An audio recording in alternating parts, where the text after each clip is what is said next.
Hey, I tell you what I'm gonna give you, Snakes. I'm gonna give you to the count of 10 to get your ugly, yellow, no-good keister off my property before I pump your guts full of lead. All right, Johnny, I'm sorry. I'm going. 1, 2, 10.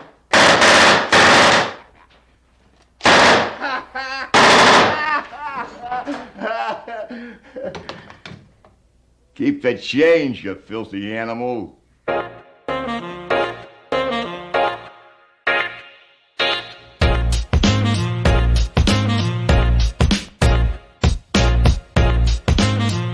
8-year-old troublemaker mistakenly left behind as his family flies overseas must defend his home against a pair of burglars over the holiday season. Ladies and gentlemen, that's right. Tonight we will be talking about Terminator 2, starring Edward Furlong as the 8-year-old troublemaker mistakenly left behind as his mother is overseas in some sort of house that I believe Freight Train also sent Eugene once upon a time. And he must defend his home against a pair of burglars played by Arnold Schwarzenegger and Robert Patrick. It's all toilet sound. It's the classic holiday film called Jingle All the Way. Hey, welcome to the theater, ladies and gentlemen. My name is Shannon Young. I'm going to be your host tonight. And with me, of course, Well, he made it through the intro before he broke this time. He didn't even handle it. It was the that sent it over. That was deep done. Hey, Double H is with us tonight. Hey, you're scared of the dark too, Shannon. It's true. And so is Unknown Henson. And that's why he got fired from Squidbillies. Oh my God. Also with us tonight. What a day. By the way, as we talk about, we're actually talking about Home Alone. We're not talking about Troublemaker 2 or Terminator 2. Troublemaker. Okay. Well, here tonight to talk about Terminator 2. Damn it! Home Alone. God. Home Alone. Which is tell me you didn't watch the movie without telling me you didn't watch the movie. Our second. I didn't watch the movie because I worked open to close today, and I didn't register in my head yesterday that I could have watched it while he was watching Terminator. I did watch Terminator, to be fair. With us tonight to discuss Home Alone is going to be Lindsay Wolfgong. Oh, hi. I's here. This is your second episode of whatever this one's called, Extras and Epilogues for the week. And technically, if you want to get technical, it's actually the third episode of Extras and Epilogues this week because I posted Tombstone on Sunday. So you're getting 4 episodes of Extras and Epilogues this week, ladies and gentlemen. You get real lucky. You might get 4 of them. Billy Hills and I are going to be discussing Godzilla -1 later this week, Lindsay. Get the cheesecake out of your mouth for 5 seconds. And it's not a cheesecake, it's an ice cube. So tonight we're talking about Home Alone. For that.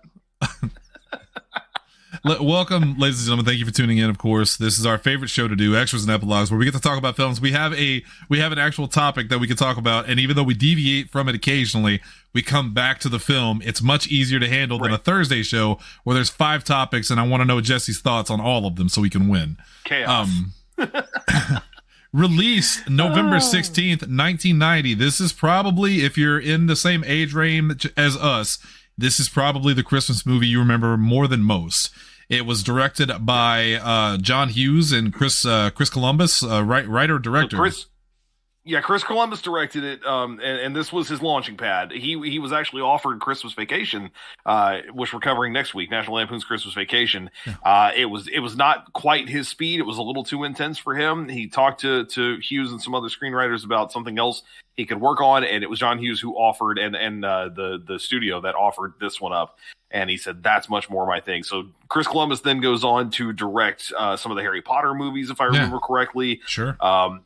It very much ends up being more his speed, these kinds of sort of upbeat action comedy type movies in a way. And then John Hughes, I mean, I'm going to let Lindsay talk about this, but yeah, right. John Hughes I did not know that he was behind this film for the longest time. Like, I literally think I only realized this like 2 years ago. Yeah. But like, I love all the John Hughes movies. Like, Breakfast Club is still one of my favorite films. Like, all of those like 80 teens brat pack movies. So did Silent Bob. Got them in trouble. It's true.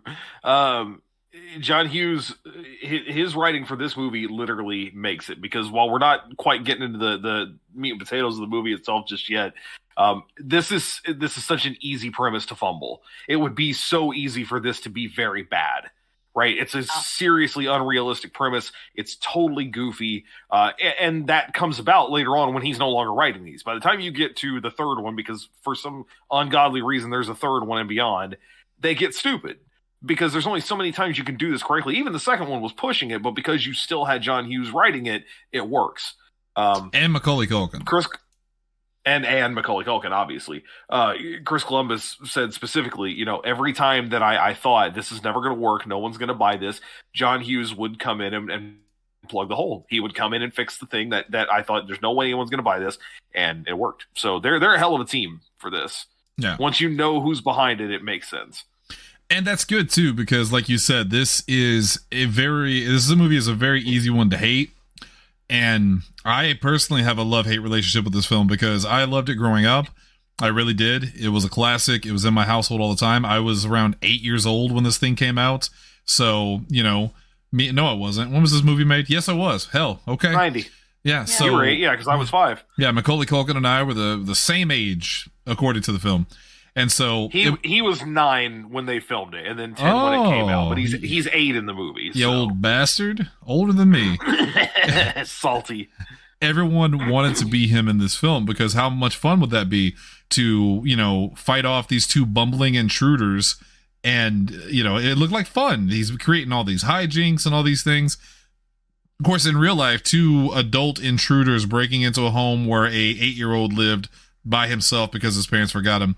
It's just a nightmare. It's just a logistics nightmare. Yes. It would not be good. Horrifying. It would not be as much fun. So before we talk about the film, I want to talk about a little short that Macaulay Culkin filmed years after the fact. Yeah. Mm-hmm. Where there were several. He's done a few of these. He's done advertisements that reference this. But he also, I think I know what you're talking about, where he kind of did almost like a follow-up. Yes. To this movie. Where he was an Uber driver, and he ends up kidnapping his passenger and torturing him, basically. Yeah. And, they're torturing someone that tried to break in, if I remember correctly. Right. Yeah, it's real dark, and he talks about all the psychological effects he suffered, the character of, what was his name? Kevin McAllister. Kevin McAllister. Yeah. How much he suffered because of what happened. Not only did his parents leave him alone, they left him alone twice to fight these same fucking bandits. And this also, you run into that problem of, like you said, how many times could the same thing happen to the same character in the same way? It was like Die Hard. How many times could John McClane be caught up in something weird like this? How many times could Kevin McAllister be left alone somewhere and still fight Joe Pesci and Daniel Stern? So to be fair, we're not talking about the second movie in depth tonight. That's not focused on the first one. But because again, it's John Hughes. They make the second one work in the sense that it's not the exact same premise. Home Alone is now a moniker because he gets mixed up at the airport and goes in the wrong direction. Right. I think the most unrealistic thing about the second one, outside of, again, some of the basic logistics, is that he and Harry and Marv end up in the same place. There's no reason for Harry and Marv to be in New York. That's the one. To go from Chicago to there. That's the part that makes no sense. And frankly, it would have made more sense to give him a second, a new set of villains to deal with. But it's Joe Pesci. If Joe Pesci wants to come back and do the movie, you're not going to tell him no. And Daniel he didn't Stern die in the first one, so he's going to come back. And I mean, don't get me wrong, not to put Daniel Stern down, but Joe Pesci's the name that goes along with that. And they were both such a big deal for that first movie that when they went, we want you guys back, and they wanted to be back, well, that's it. There's not going to be any argument. We'll just find a way. Even if it's just, we just happen to also now be in New York. The second one stuck out in my mind a little bit more, but that's because I was excited because I got to go see it in theaters when it came out, and I didn't get to go to the movies a lot when I was a kid. Like, we went to, whatever Disney movie came out that year, and that was about it. But I remember Mom and I going to see Home Alone 2 because I happened to win tickets in a drawing we had it at school. They were just theater tickets that you could use for whatever, so we went and saw that Christmas season. I liked the second one more. I have more fond memories of the second one, but we'll talk about the first one here. But really, wow, that's surprising. I have to mention this. I didn't know this. I'm looking through the franchise now because I knew they made a sequel, Home Alone 3. Apparently, they made. There's been more than that. There's 6 of them. They were like direct to videos, and they all look awful. Well, but I have never watched any of them past 2. I've seen the third one once. It's terrible. The only thing notable now about it is that it's one of Scarlett Johansson's first, like, quote unquote big roles, and she's basically a teenager in the movie. She's like super, super young. But it's not good. It's not a good movie. Here's the one that bothers me, because I didn't know this was a thing. I didn't know this one existed. Home Alone 4, Taking Back the House, right? Listen to the storyline. It tells the story of Kevin McAllister, who goes to spend his Christmas with his father and his new girlfriend, as his old enemy Marv and his wife Vera come with a plan to kidnap a visiting prince with help from an inside person that Kevin least suspects. This one... What? And it stars French Stewart as Marv. Oh. And Missy Pyle as his wife Vera. I hear the first act is not great, but Shannon in Double Jeopardy, he's gonna bloom. So the plot of this movie is the father is divorcing his wife, who's played by Catherine O'Hara in the original, and the hijinks and all the characters are in it. Kate, Buzz, Megan, none of them played by who they should be played as, obviously. Of course, no. At least the other Home Alones had the decency to not focus on Kevin McAllister. There were new characters, right? The balls on you to try to replace Macaulay Culkin as Kevin McAllister. Right, that kid got fucked. Yeah, So before we get, as we're working down the line here, because the cast is great. We already talked about Joe Pesci and Daniel Stern in general. Catherine O'Hara, as we talked about in Beetlejuice, is one of my favorite. I now recognize, now that I'm older, that she's one of my favorite actresses from that era. Had no idea how much of an impact that she'd had, but she's in so much stuff and she's great in everything. Mm-hmm. If you've never, and I don't think you guys have, because I'm more of a sitcom person, I think, than a lot of our friends group. Schitt's Creek, the show that was just like all over the place a couple of years ago. She plays the mother of the main family in that one too. This was just, in the past 5 or 6 years, incredible. She's a huge standout in that cast too. But Macaulay Culkin, okay, you and I were just talking about this with Terminator. We were joking about it at the beginning of this. Part of the reason that you and I both agreed that we like the original Terminator more than T2, which is also kind of a hot take, is partly because of Edward Furlong. It's not like he does a bad job, but he's a kid and he's annoying. He's an annoying kid actor. Yep. To me, there is, and I'm sure I'm going to say it and then remember somebody and go, well, but them too. Macaulay Culkin is the epitome of a great fucking kid actor. Just absolutely top of the crop. Oh, I do not watch this movie annoyed by him. I do not watch this movie wanting to see like somebody else doing other things. I mean, I didn't put it in the notes in the listing for the trivia, but one of the things that came up was that apparently in a lot of the test screenings, one of the main things they changed coming out of those and into the regular film or the existing film is that they cut out scenes of the family in France because test audiences' responses were, "What's Kevin doing?" Like, we don't give a shit about him. That's what's the focus Kevin of the doing? movie. Get back to Kevin. Absolutely. Right. And he's good. You want to watch him. You want to see what he's doing. My problem, he acts like a kid that age. He has his like bratty moments, but they're not like awful. Yeah. As far as that goes. And they are, but appropriately to me. Like he's a brat at the beginning of the movie, but in a way that makes you go, I get it. Like he's getting screwed over constantly, and the way he reacts is, I mean, as an adult, you look at it and go, yeah, that's what an 8-year-old would do. Right. He would tell his mom that he wishes he never saw her again. He would, throw a fit in front of his family. He would punch his brother. That's what an 8-year-old kid would do. And then when he gets left alone, what does he do? Well, he goes apeshit. Of course he does. Yeah, I didn't hate Macaulay Culkin in this, but I was a big Macaulay Culkin fan. Again, I grew up, in this time period. I was 8 years old. So no kids irritated me because I was a kid. And I was like, okay. He's really good. He doesn't come across as annoying. He can be annoying, and as an adult, I think the only thing I truly disliked about this film was the ineptitude of Marv and Harry. Just because, like, there's dumb, and then there's freight train dumb. There's Lou Jean. Well, yeah, dumb. I mean, at a certain point, and again, now we're delving into the movie itself. At a certain point, the movie goes from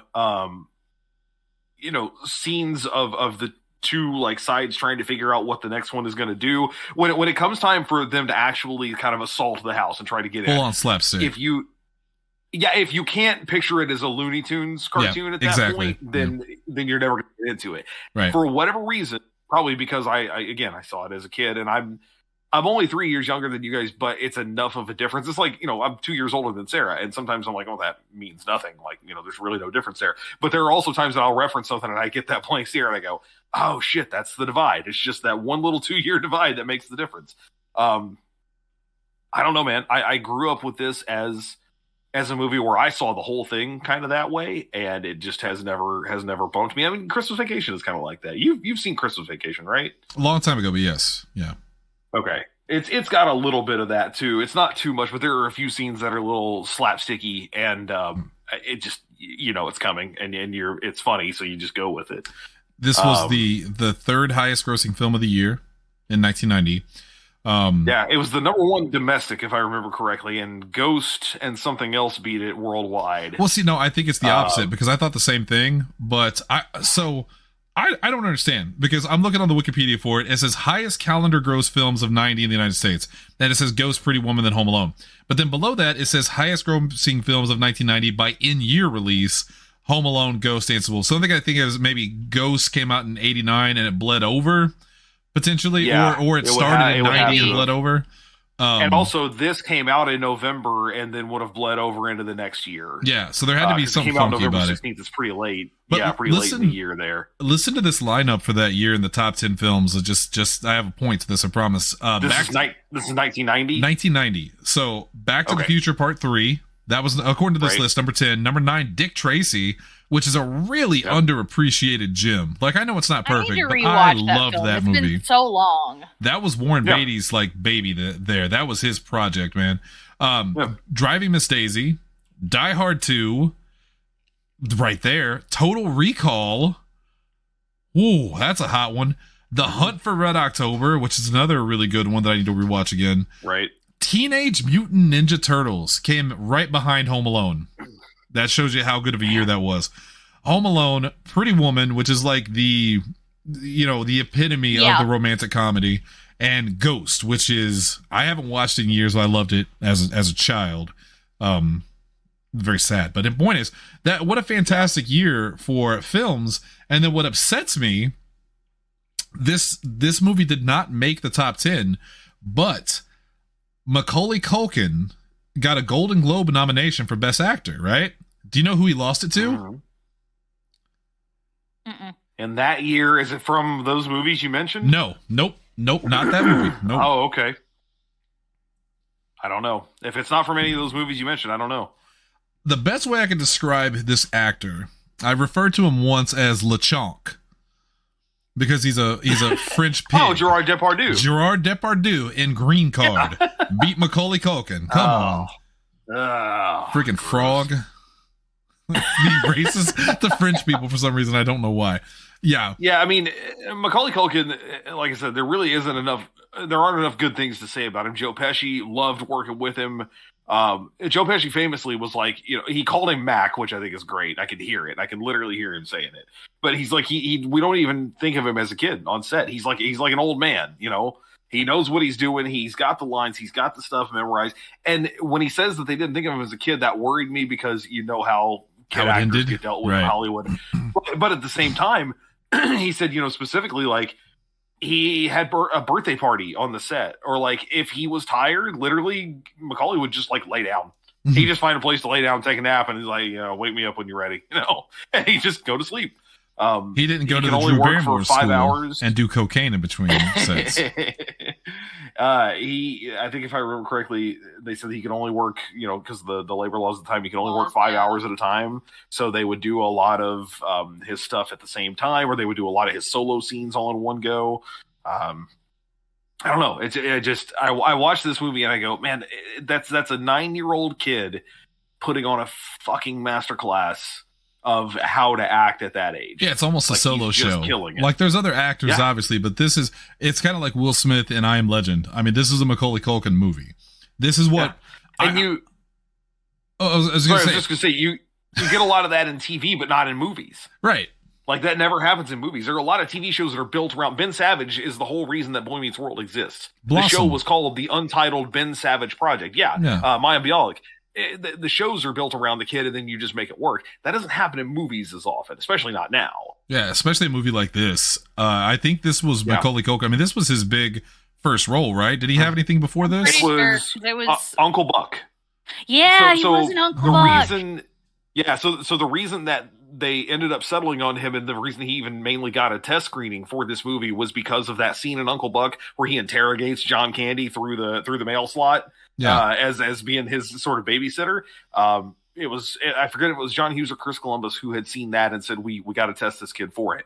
They were reasonably certain they wanted him. They tested like a couple hundred kids, and they just kept coming back to him every time. And they were like, we knew pretty much from the moment we had him that he was going to be the right one for the role. So Uncle Buck was kind of the breakout, I think, for him. And of course, then it was this and The Good Son and My Girl and all those other things. My Girl. Oh my God. He can't see without his glasses, Hunter. Oh, fuck. That one still gets me. That one broke me as a kid. Yeah. I still cry when I watch that movie, but it's so good. Yeah.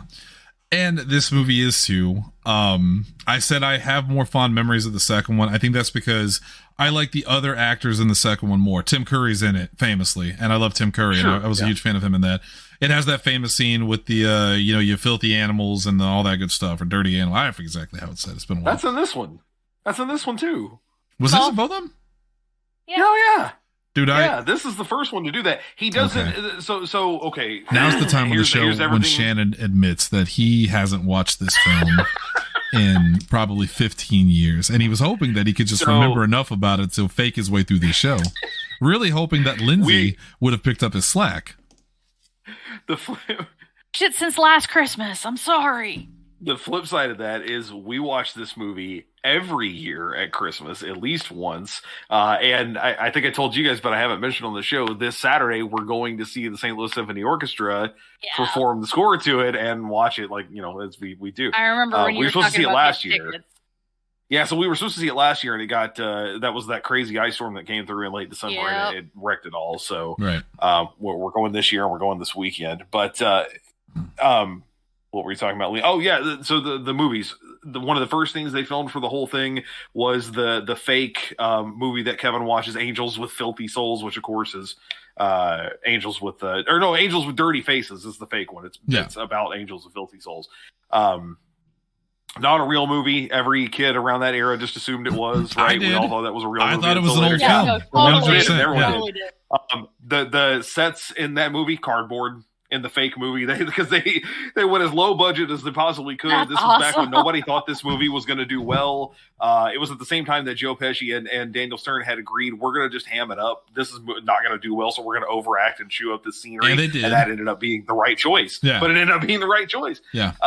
So the fake movie in the first film, Angels with Filthy Souls, is not Christmas referenced at all. It has nothing to do with Christmas. It's only in the second one when he watches Angels with Even Filthier Souls, great title, where they reference Christmas and New Year and all that. That's the one people remember because of the different names. You've been smooching on everybody. Yes. Little mole with the gimpy leg. God. I could go on forever, baby. I think that's also, you're going to hate this, but that's also the name of a song by Hawthorne Heights is Angels with Even Filthier Souls. And I wonder if they took sure I can only assume they took that from this. Yeah. They 100% took it from that. Yeah. Yeah, just like they took their sound from the dumpster. Anyway. Hey, you back up of Angels and Airwaves. I said what I said. Oh, fuck. I didn't even run through the rest of the stats. We got to talking about everything. That's fine. 103-minute runtime. That's the sweet spot.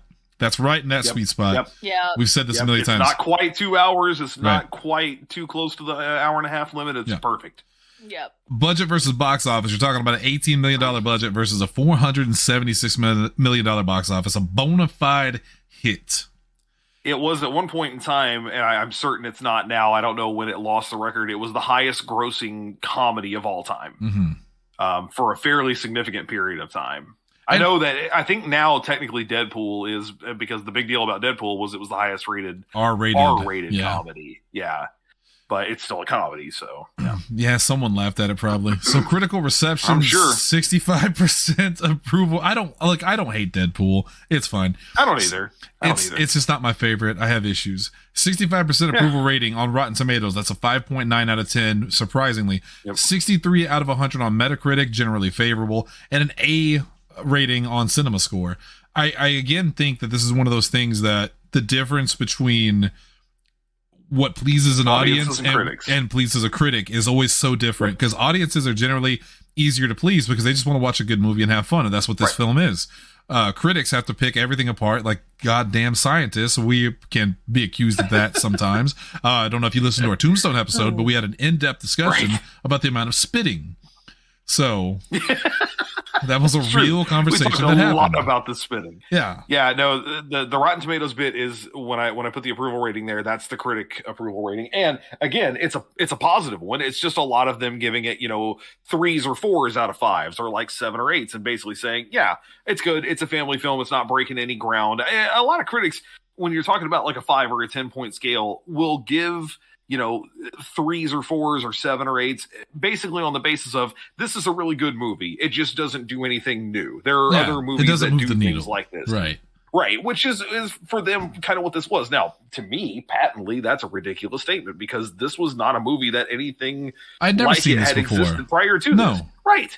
And this in fact, is a wholly original script, a totally original concept. I seem to remember there being a little bit of controversy over the amount of violence in the film in regard to children doing it. And as a kid, I didn't get it. I was like, no, this is awesome. This kid's beating up these 2 idiots. And now as an adult, I could look back on it and go, it's still good. And it's still this kid beating up on these 2 idiots. What's the problem here, people?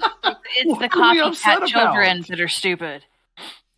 That were swinging paint cans over their banisters on Christmas morning at people and knocking them silly. That were heating up doorknobs and releasing the tarantulas. Which, by the way, tarantulas, perfectly safe pet. Like, I remember being terrified of tarantulas after this movie. But it's one of the most fragile and docile spiders in the world. You could blow on it and it'll die. So the fact that that's why they were able to use a real one, or at least a couple of real ones in this movie, because you could just put them on people and they'll just be like, all right, now I'm here. I'll just walk a little bit. Yeah. Right, I'm just going to go over here. And it's going to be scary because I got a lot of limbs and they don't move at the same time. And look how furry I am. Very fuzzy. Yeah. Look how fuzzy I am. Right. Yeah, I'm very fuzzy. The tarantula's name is Axel, according to the novelization. I don't know why that's so important, but apparently it is. It's not in the movie. Yeah, I don't understand why that is a point of interest there. Like, cool. It's a tarantula. I would have called them spider. Put that on there to talk about their but spelled with a Y. S-E-Y. Well, yeah, because you were hip. Yeah. Right. If I could have got away with putting a Z instead and been Spider, I would have. Spider. Oh shit! What about their jobs now? So this is, I feel like, when people of our age got old enough to remember, it was that thing of remember Home Alone. Like, okay, you didn't really watch it in high school or college probably, and then you get older and go, hey, remember how good Home Alone was? Let's watch that again. And when BuzzFeed was really kind of first proliferating, and that was the kind of listicle type article you were seeing on the internet, one of the main topics out of this movie was always, what does this family do? Right. Because you don't realize it when you're a kid, that house is a mansion. Yeah. That place is insane. It's a real house in Chicago, which I think, if I remember correctly, sold for like $1.5 million. Right. Oh yeah, they're all the whole family. Now, to be fair, they do explain in a like throwaway bit of dialogue. It's the brother. It's Peter's brother who's flying them out to Paris because he got a new job there. But they're all able to just pack up at Christmas and go. Just get on a plane and go to Paris for Christmas. Yeah. Again, gigantic house, tons of people.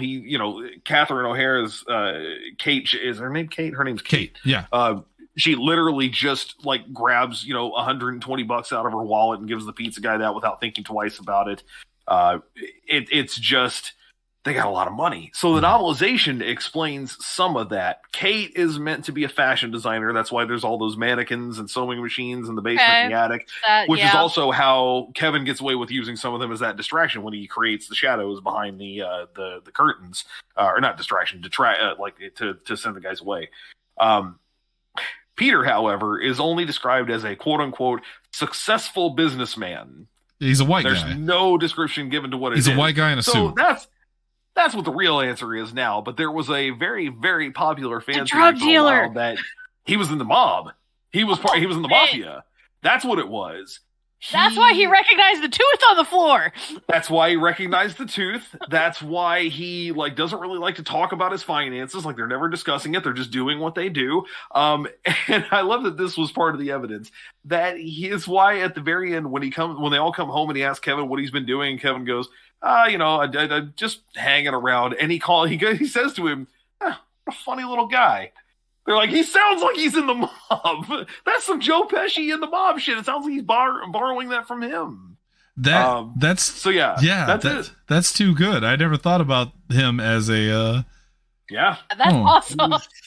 Basically, like he has some sort of basic business front, but behind the scenes is where he's making his real money. Apparently, there was a draft of the film at one point in time. Number one, that had Kelsey Grammer as Uncle Frank. They created that role for him, and the actor who ends up playing him, if you notice, looks an awful lot like Kelsey Grammer around that time.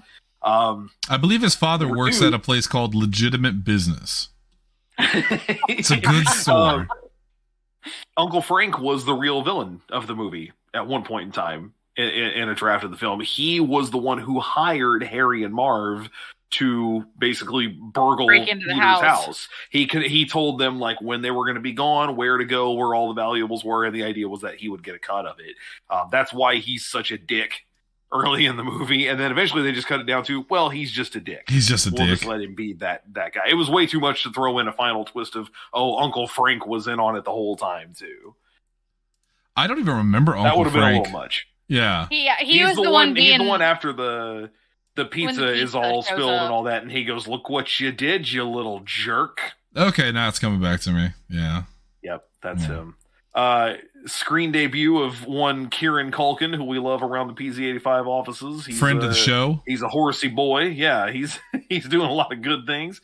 Fuller with the Pepsi. I got to find the screenshot, but that screenshot of him across the kitchen with the Pepsi where he just grins at Kevin because they all know that he wets the bed. Brett Wiley, who I've mentioned on this show before, every Christmas, I know he's going to do it anytime soon. He changes his Facebook profile picture for the whole month of December to Fuller holding up that Pepsi and grinning. And it's one of my it's like a holiday tradition at this point. I got to see if I can find the exact picture somewhere on the internet. There it is. I found it immediately. Wow. All I had to do was Google Fuller Pepsi, and it came up instantly. So there's Kieran Culkin and his screen debut. God, I forgot he looked like that. Fuller, go easy on the Pepsi. Is that product placement? That's product placement, right? Oh, 100%. Yeah. Absolutely. Yeah. The second movie gets even more egregious with it. With I think the pizza that he gets is either Pizza Hut and or Domino's. And the Talk Boy. Oh, yeah, the Talk Boy, which they had to invent. That wasn't a thing. They had to invent that and then turn right around and sell it because people wanted it so bad. I wanted one. I never got one. Yeah, I had a Yak Back. That was the dollar store version. It worked for about 6 seconds. I like the term Yak Back. That makes me... Yeah, and it was spelled... It was no C's. It was YAKBAK. Oh, yeah, of course. It was very, very... I'm looking it up right now. So, Lindsay, we invited you on the show to talk about this film, too. What? Oh yeah, I'm looking at the Yak Back now, and it brings Yak Back memories. Little, just fit in your hand, and the big button, and the little button. So poorly made. Lindsay, why the hell do you like this movie? Again, it was just that holiday classic that the first time you watch it, it just has a certain charm, and it sucks you in, and then it becomes the yearly watch, whether it's a matter of renting the film or it being on TV. Like, it just, I don't know. I just enjoyed it. I liked the music. I liked the story. And it was just an entertaining movie. Like, I can't think of a time when I was younger that I got bored watching this film. Like, it was one of those ones that would keep my attention. For all the movies that are not So when you look at Christmas movies, right, there's this ever churning debate of what is a Christmas movie. There are things you don't question at all. It's a Wonderful Life, Home Alone, White Christmas. Like these are movies that are Christmas movies, right? And then there's your Die Hard, your Iron Man Gremlins. 3, your Gremlins. These are movies that take place at Christmas time, but are they Christmas movies? They are. A lot of people will tell you yes. Home Alone, I feel like, should instantly get slotted in the latter category, right? Because the premise of the movie is about this kid defending his house from burglars, not about Christmas. It just happens to be at Christmas. But at the same time, it's not. The movie is so inextricably tied to Christmas. It doesn't work if it doesn't take place then. Right. The weather situation, the family going on vacation, you could say, oh, it could be, summer vacation instead. Well, technically it could be, but then why is the brother flying them out there? He's flying them out for the holidays. Tons of Kevin's traps are geared around the fact that it's cold weather, that it's icy outside, that it's Christmas. I mean, he has them step on Christmas ornaments, for God's sake. Right. The whole way that it's tied into that story. The entire Old Man Marley subplot only works because of Christmas, because he goes to listen to his daughter sing at the church, and he wants to get him back together with his family for the holidays. It's a Christmas movie. I don't think there's any debate in any way, shape, or form that this is definitively a Christmas movie, even if that's not the main point of the plot. Yeah, but like you said, it's a movie that takes place during Christmas, but without Christmas, it's not the movie. It's not the same. Yeah. See, probably Home Alone 4, 5, 6, and 7, including the new reboot one, which I didn't know was written by Mikey Day. What? Oh, really? I'm sorry. I forgot they even made a reboot. Ugh. Yeah, it was supposed to be the big one. It was supposed to be like, this was the thing that's going to bring Home Alone back, and it was almost it went to Disney Plus directly. Hated. Yeah. Didn't it? Yeah. Yeah. And the kid in it, like, because I didn't even know it was a thing. Because Macaulay Culkin did so well in this movie, every other Home Alone film is about a child at a home alone with whatever. And I think that's the mistake, man. You're trying to catch lightning in a bottle. I don't love this might be a spoiler for like my rating. I'm not super devoted to this film. This has never been, I mean, it was a Christmas favorite when I was younger, but as I grew older, I stopped liking it as much. But even if you don't like this film, which I do like the film, there's no way you can say that Macaulay Culkin wasn't lightning in a bottle for this film. Trying to recreate that time and time again is one, bankrupt creatively, but at the same time, like, you're never going to find another Macaulay Culkin, dude. There's a reason Macaulay Culkin is, like you said, he is the poster child for poster childs. Yeah. He created the term poster child. That was never a term before him. He was the first kid to have eyebrows.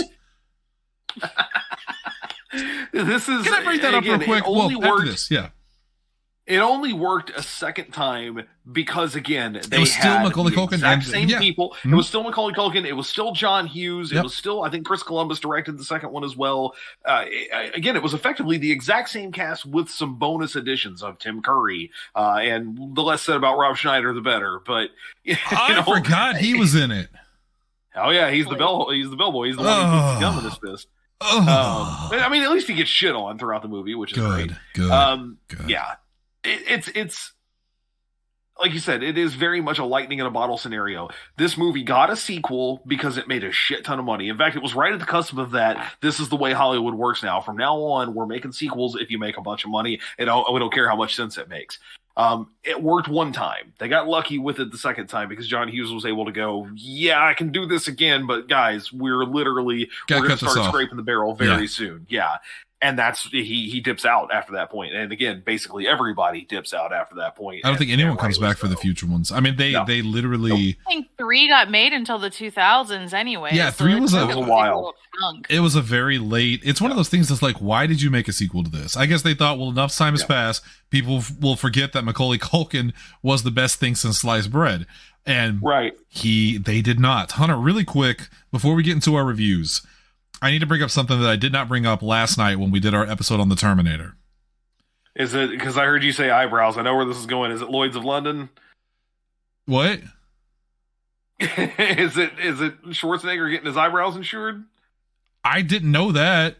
What? Oh, well, shit! I thought we were talking about the same thing. Well, kind of. Then I'll throw a thing at you. Well, let me say mine to see if it ties into yours. Okay. After the initial fight with the Terminator, played by Arnold Schwarzenegger, in the club, I believe. He goes back and he does the whole thing where he looks, he's in the car and he's chasing him down and he looks at his eye and... Yeah, he has no eyebrows at that point.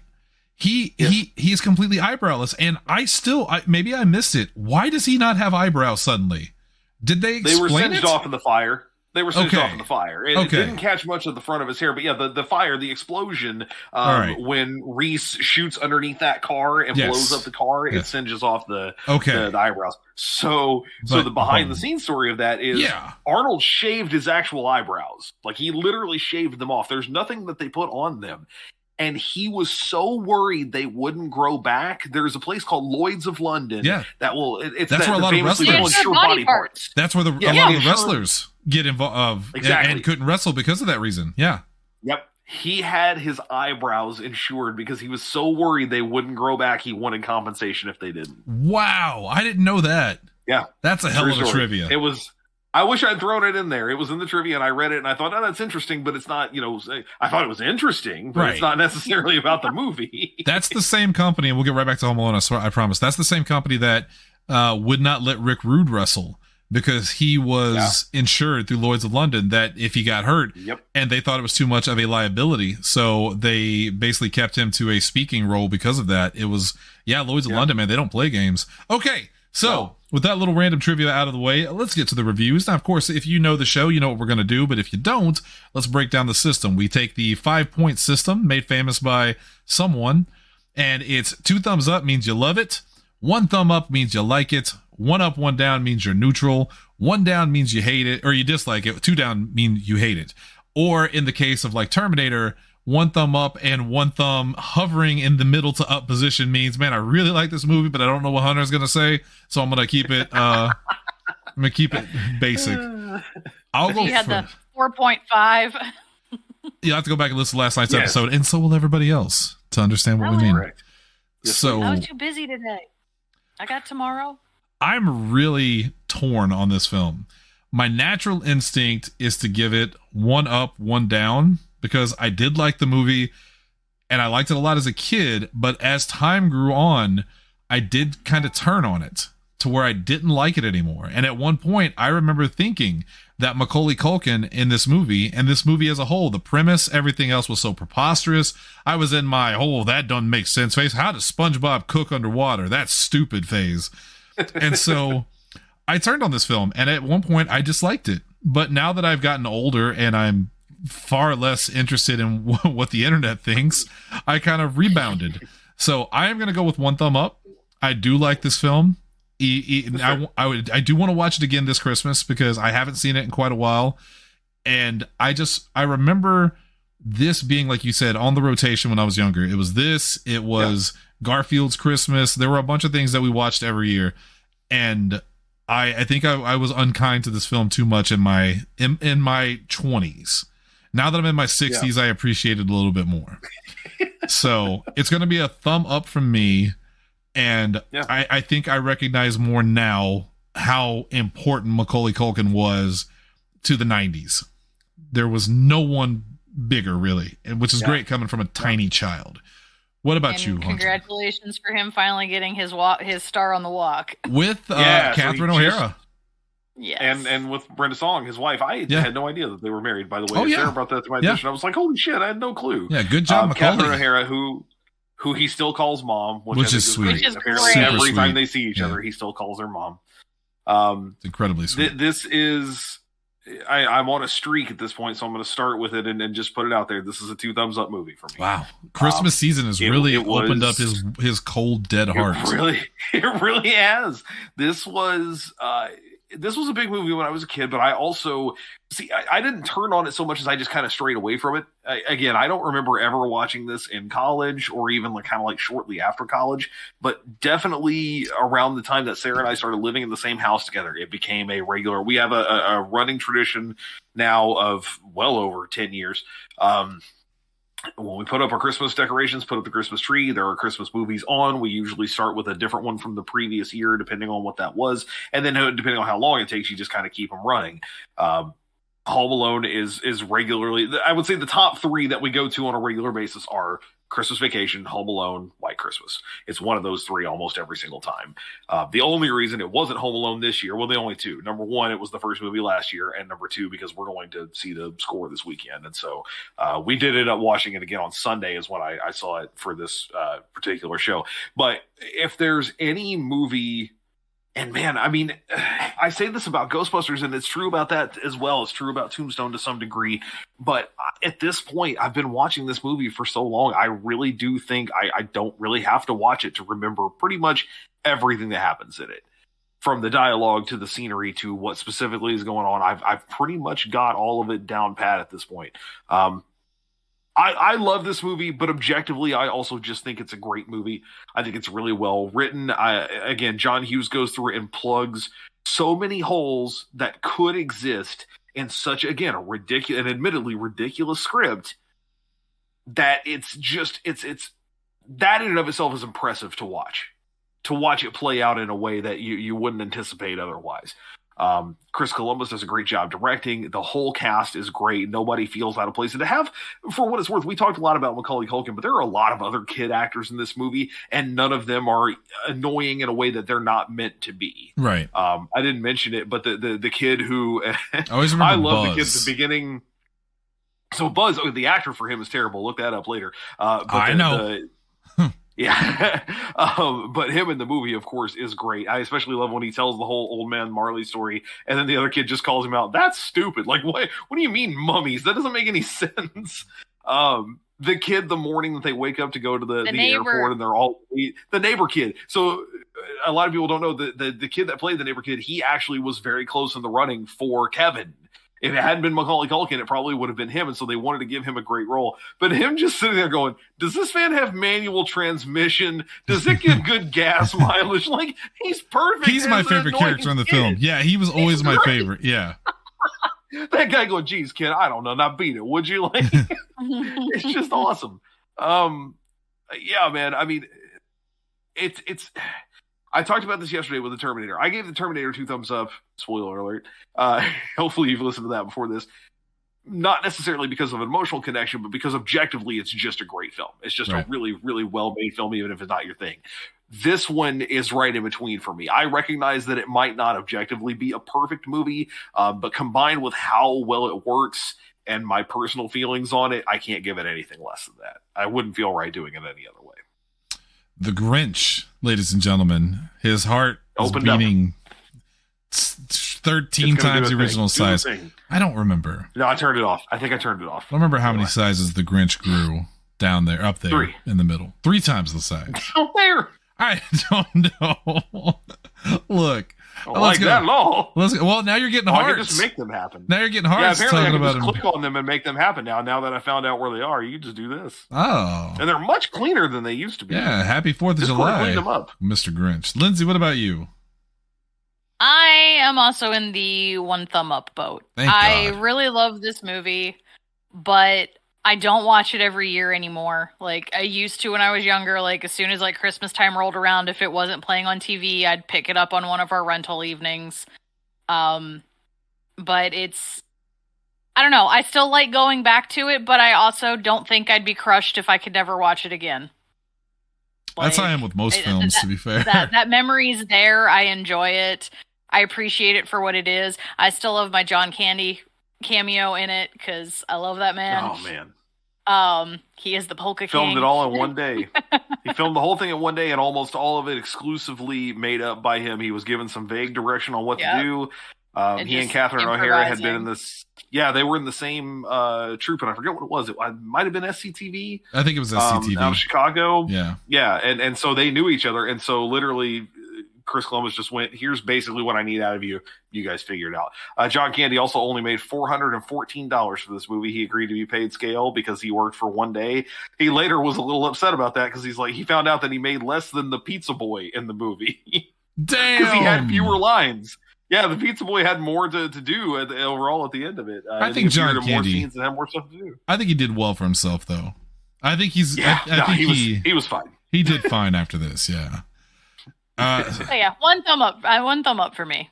So that's two thumbs up from two of us, two thumbs up from one of us. That's the either way. It's a liked movie. It's a well liked movie. Yeah. Now the part of the show where we talk about what happens after the credits, and this one is a little strange to me because you have Home Alone 2, which kind of talks about what happens immediately after, and then I think a better representation. It's just the next year. Yeah, well, that's immediate. That's immediately after the year. I think pretty quickly afterward. A better representation of what happens to these characters, though, is that Macaulay Culkin short where he has suffered PTSD from being left home alone twice and tried to be murdered twice by crazy guards. We said when we started the show, my initial thought was, what happened to the characters in Evil Dead Rise after this? How do you live with what happened? That kind of boils over to this for me. Even though it's not nearly as bloody or gory, no one died. To be an 8-year-old kid, home alone, you think your family's gone forever. You're being pursued by these two, even though we see them as bumbling idiots. As a kid, that would still be terrifying to have two grown men trying to break in and get you. And then it happens again the next year. Now you're stuck in a hotel with the same two idiots trying to kill you. So Kevin McAllister, to me, is kind of what this show was made for. What happens to him after the credits? What does he go through? I think that short is precisely what I would want. It shows that he has PTSD. He suffered greatly over this thing we all laughed at. And to a character like that, this must be the most traumatic thing that has ever happened and will ever happen to him. So I think they wrote it for me, personally. Yeah, I'm just going to I'm going to piggyback on that because I love this movie, and again, it's one of my Christmas favorites. It's one of my favorite comedies of all time. I want it to just end where it ends. I'm fine with, I like 2 as well, and I enjoy watching 2. For me, I like the first one better than the second one, but I get it. And I'm fine with it picking up there and that just being the next part of their story. But like you said, here's something that kills me when you really think about it, because apparently between the first one and the second one, no one talks to each other, right? At the end of the first movie, remember, the parents and the family don't know what happened. Yeah. They have no clue, and Kevin doesn't tell them. For some reason. When they ask what happened, what they've been doing, he just says, just hanging around. Why? Yeah, he doesn't. Why would he not tell them what went down in that moment? Eventually, they've got to learn, right? The neighbors are going to talk about how their houses were flooded and burgled. It's going to be in the papers that these guys were picked up. Don't you think the police would have contacted them? The cops would come do a follow-up. Yeah. Hey, we arrested these guys at your house. These are the worst cops of all time. When they go to do a wellness check on a kid, they go, nobody answered. He literally says, tell them to count their kids again, and then leaves. Like, come on, man. That's terrible. Pretty bad. So yeah, it's very weird that no one talks in the interim. I am very curious about what happens to Kevin as he grows up, and like you said, I think the short is it's definitely the most interesting version of that. But the movie ends on the little jokey note of Buzz yelling, "Kevin, what did you do to my room?" from upstairs, and Kevin giving the face again. But really, how does he explain any of that? Oh, well, I dicked around and broke all your stuff. And then the time it's going to be, yeah, and why is the clothes iron in the basement? And why does it have a man's face imprinted on it? Where's the tarantula? Where's the tarantula? Why is there a drain pipe hanging from rope in our living room? Why is your treehouse completely demolished? Why is it destroyed? And how did this rope get from the attic over to it? Like, there's going to be questions that have to be answered, and sooner or later, someone's going to have to come clean about all of this stuff. And I really want to know what stuck in tar on our basement steps. What those characters had to say about those things. That's what I want to know. I don't have answers. I can't explain any of them. I want to know. I want those questions. I want Home Alone 1.5. The middle ground. The therapy year. Yeah. Also, at what point are the parents arrested for neglect? When you leave your kid alone twice, year after year. To be fair, it's Kevin who is the one who mistakenly gets away the second time. He gets on the wrong plane. This is a pre 9/11 New York. Well, I guess he's not in New York when it happens. No, wait. Yeah. He goes to New York. Right, he goes to New York. They're at Chicago. They're at O'Hare International. He goes to New York. They go to, is it Florida? They go down to Florida. They were going to Florida, and it rained the whole time, and they were pissed. Right, it's rained them. Yeah. So So yeah. But anyway, yeah, there's definitely a real world version of this where you go, a lot of people drop the ball to make all of this happen. Yeah. Right? And that's not a comedy, by the way. That's a drama. Yes. That's a drama. Yeah, that one film. takes it a very dark, serious turn. That is a lot of therapy. I believe Fraser Crane is involved. And it's that's a weird Hello, one. McAllister's. I'm listening. Well, no, maybe he's I still hear the involved blues at go. this point. Yeah, but they so- called him. They said, Called Dr. into it in Crane. Seattle. So we left our kid at home alone accidentally, and when we came back, everything was destroyed, and the cops keep asking us about the 2 guys that were arrested here, and I don't know what's going on. Our kid won't tell us anything. In fact, he doesn't say anything anymore. He sits in the corner, balled up, crying constantly. What can I do? Fuck. Well, listener. The movie does kind of briefly touch on that too, because it's one of those things where when you love a movie, it feels like every time you watch it, you see like a new thing. Sarah and I talked about this when there are people just like pounding on the door, and Kevin's worried about what's going on early on before he kind of gets his like, I have to defend my house.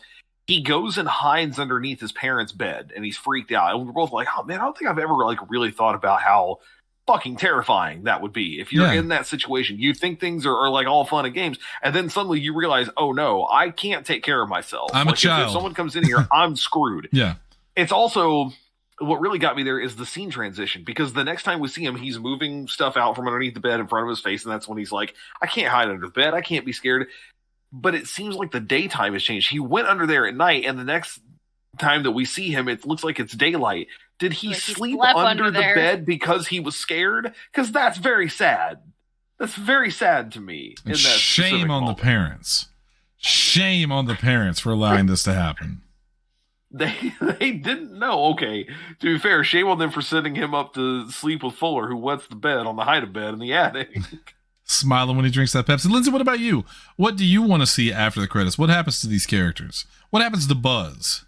And then I'll tell you like what my happened brain to Buzz. went to the immediate after, where Buzz beats the crap out of Kevin, and they start fighting, and then they both get grounded. And in the process of them fighting, then maybe he kind of spills the beans about, yeah, well, I beat 2 grown men, and they're like, wait, what?